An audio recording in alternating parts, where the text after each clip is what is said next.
נועה ליאוני, רכזת תקשוב שנה ראשונה בבית ספר הגנים של צפת. נועה נבחרה השנה כרכזת מצטיינת ותשתף אותנו בתובנות שלה כיצד משנים כיוון ויוצרים תרבות בית ספרית מקדמת הטמעה בבית הספר. נועה, בבקשה.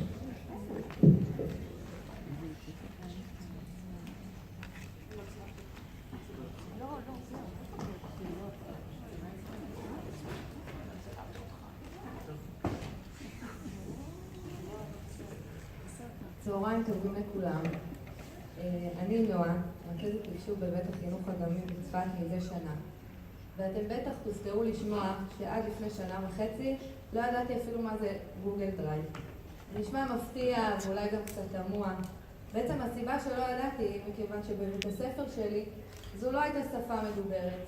שילוב התקשוב היה לא במרכז הבמה, לא על סדר היום החינוכי. ובעצם אני שאלתי את עצמי, הייתכן שבעידן כה מתקדם שבו כולם בעצם משתמשים בטכנולוגיה והיא שפה ונחלת הכלל, לא נשכיל להשתמש בה בהוראה?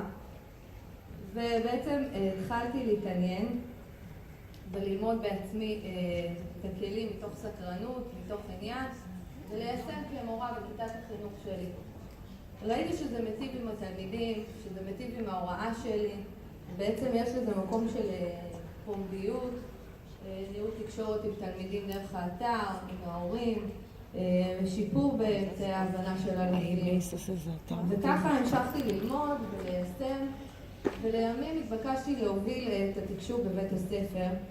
ואם לומר את האמת, בהתחלה לא ידעתי אם כל כך רציתי, ומאוד מאוד חששתי ואמרתי לעצמי, איך אני, צעירת השבט, אמורה בעצם להגיע לקהל מורות, ולהוביל איזשהו תהליך שמהידע שלי הוא תהליך מורכב, שמלווה בהתנגדויות. ובסופו של דבר החלטתי לקחת את האתגר הזה,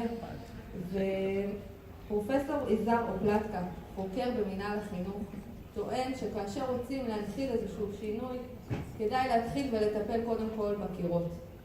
ואני לקחתי את ההמלצה שלו והחלטתי באמת להתעסק קודם כל בפן החזותי ובוויזואליות של האתר, וככה שוטטתי באתרים ולמדתי כמבקרת באותם אתרים מה הייתי רוצה לראות, מה נגיש לי, מה פחות מוצלח, ומתוך כל השוטטות הזאת בעצם בניתי את האתר החדש.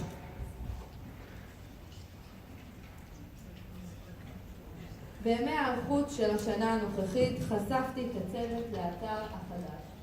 ומצד אחד הייתה התלהבות מאוד גדולה, מצד שני היו כל מיני התנגדויות, הרמות גבה.